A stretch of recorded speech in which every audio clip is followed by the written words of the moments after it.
청도 운문사는 신라 문무왕 20년 680년에 의상대사가 창건한 고찰입니다. 대한불교 조계종 제11교구 본사인 금정산 범어사의 말사로서 한국의 대표적인 비구니 전문 수행도량으로 자리 잡았습니다.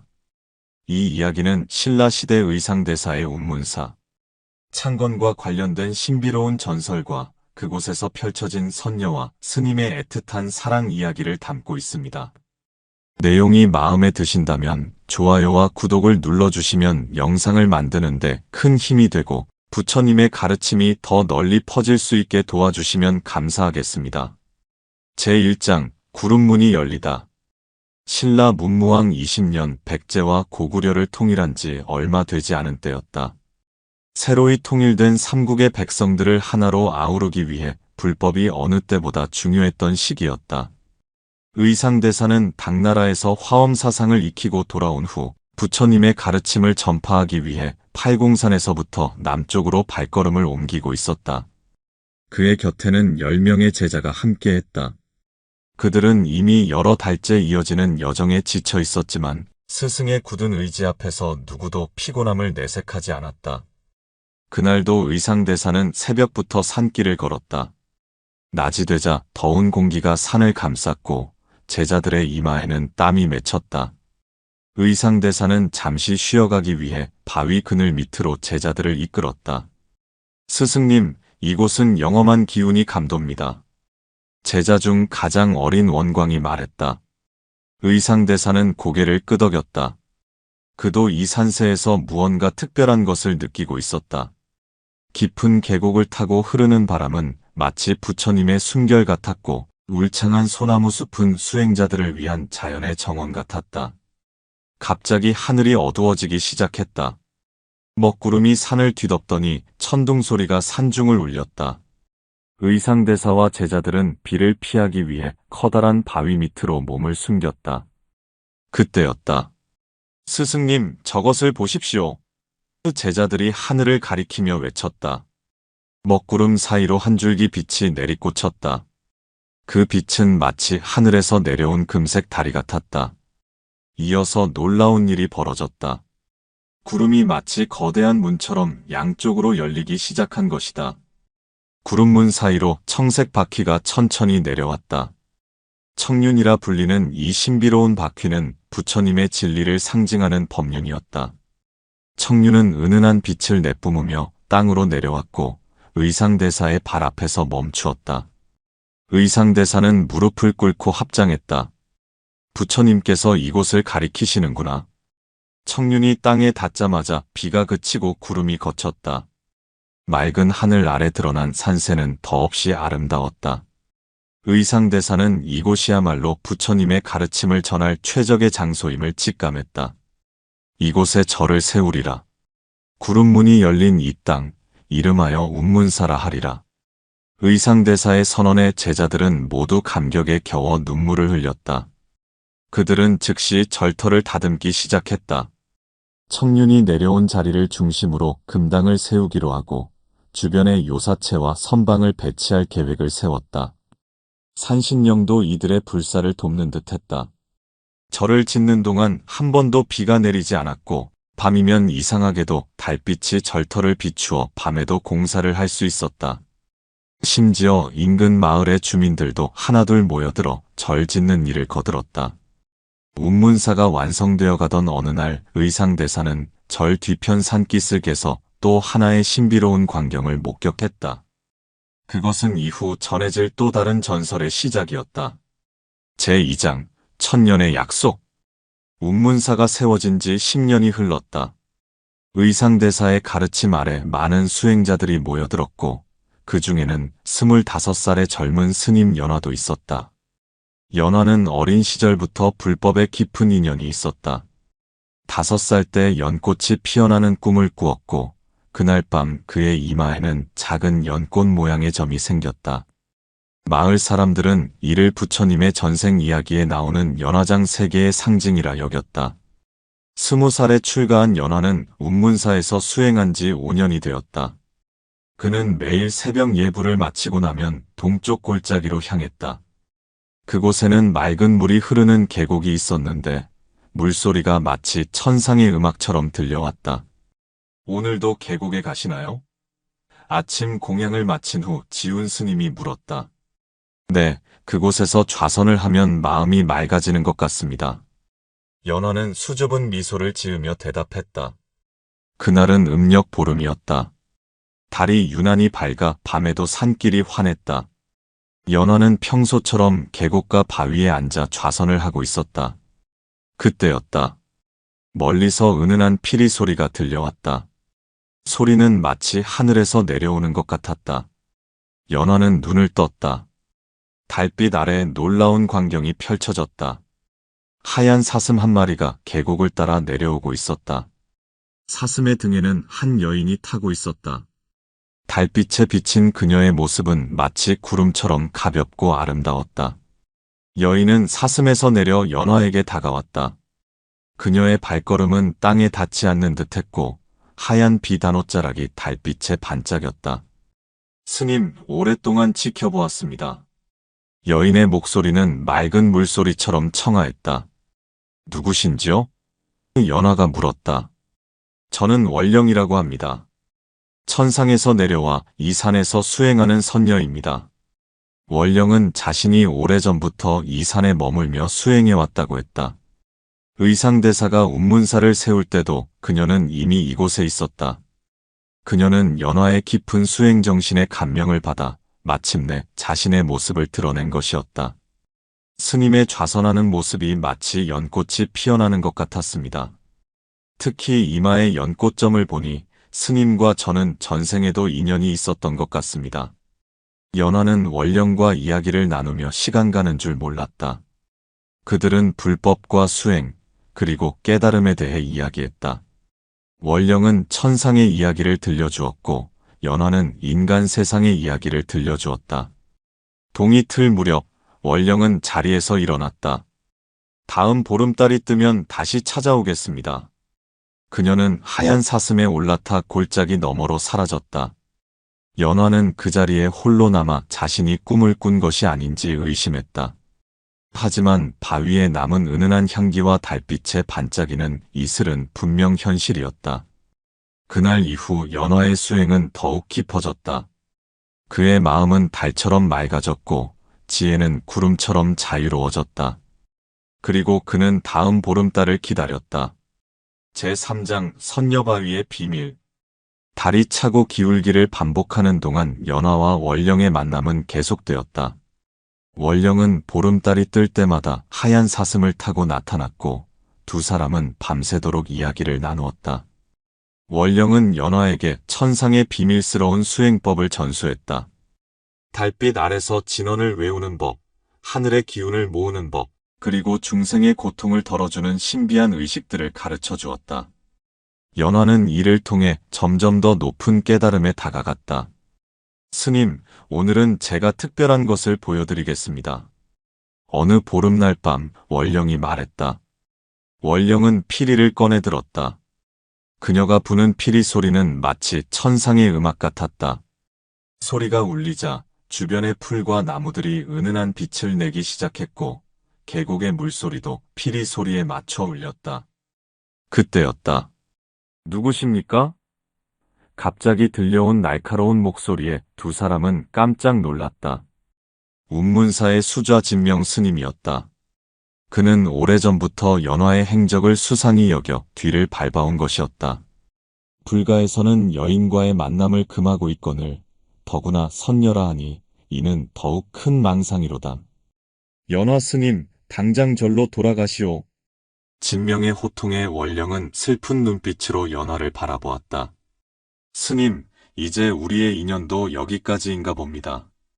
월령은 하얀 사슴에 올라타 동쪽으로 사라졌다. 연화는 그 자리에 망연자실하여 서 있었다. 이 일이 있고 난 후 운문사는 술렁이기 시작했다. 어떤 스님들은 연화가 요귀에 홀린 것이라 했고 또 어떤 이들은 그의 깊은 수행력을 시기하여 모함한다고 했다. 주지 스님은 연화를 방으로 불러들였다. 네가 만난 것이 진정 선녀라 해도 그것은 우리 수행자의 길이 아니다. 이제 그만두어라. 연화는 깊이 참회하는 마음으로 절을 했다. 하지만 그의 마음속에는 원령과의 마지막 작별 인사라도 해야 한다는 생각이 자리 잡고 있었다. 보름달이 다시 떴다. 연화는 마지막으로 한 번만 원령을 만나기 위해 동쪽 골짜기로 향했다. 예상대로 원령이 그를 기다리고 있었다. 스님, 이제 저는 떠나야 합니다. 하지만 떠나기 전에 제 진정한 모습을 보여드리고 싶습니다. 원령이 말했다. 그녀는 연화의 손을 잡고 깊은 골짜기로 걸어갔다. 달빛이 비치는 곳에 거대한 바위가 우뚝 서 있었다. 원령이 피리를 불자 바위가 스르륵 열리기 시작했다. 바위 안에서는 황금빛 광채가 뿜어져 나왔다. 그곳은 마치 별들이 가득한 우주와도 같았다. 연화는 놀라운 광경에 넋을 잃었다. 이곳이 저의 진짜 거처입니다. 천상과 지상이 만나는 문이지요. 스님과의 만남은 제게 큰 깨달음을 주었습니다. 이제 저는 다시 천상으로 돌아가야 하지만 이 바위는 영원히 이곳을 지킬 것입니다. 원령은 바위 속으로 들어갔고 바위는 다시 닫혔다. 그 순간 바위 표면에 연꽃 문양이 새겨졌다. 이후 사람들은 이 바위를 선녀바위라 부르게 되었다.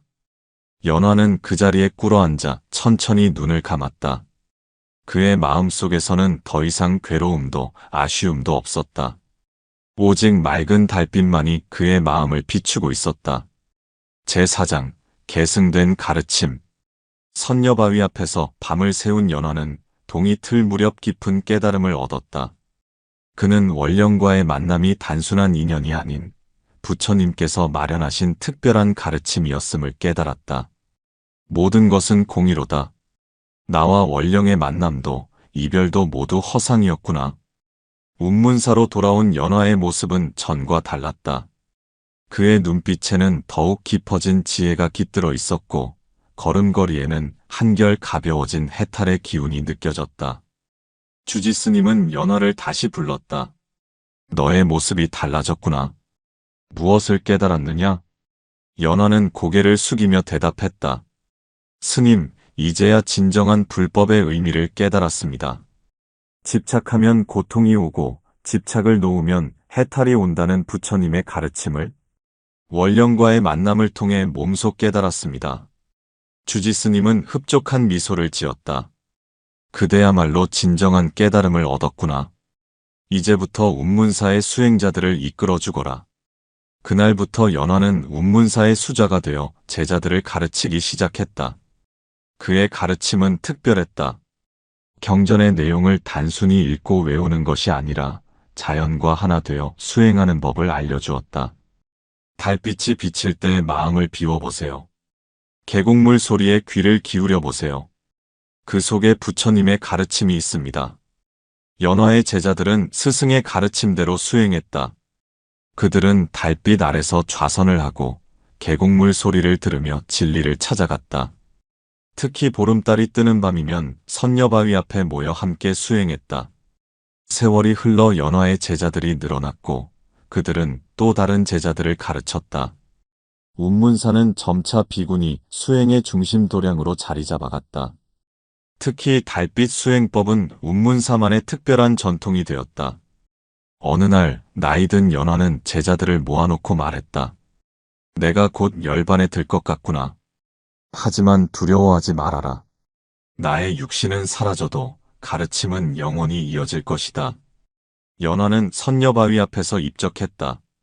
놀랍게도 그가 입적하던 순간 하늘에서 연꽃비가 내렸고 은은한 피리 소리가 들려왔다고 한다. 사람들은 원령이 연화를 맞이하러 왔다고 믿었다. 연화의 입적 후 운문사에서는 신비한 일들이 일어났다.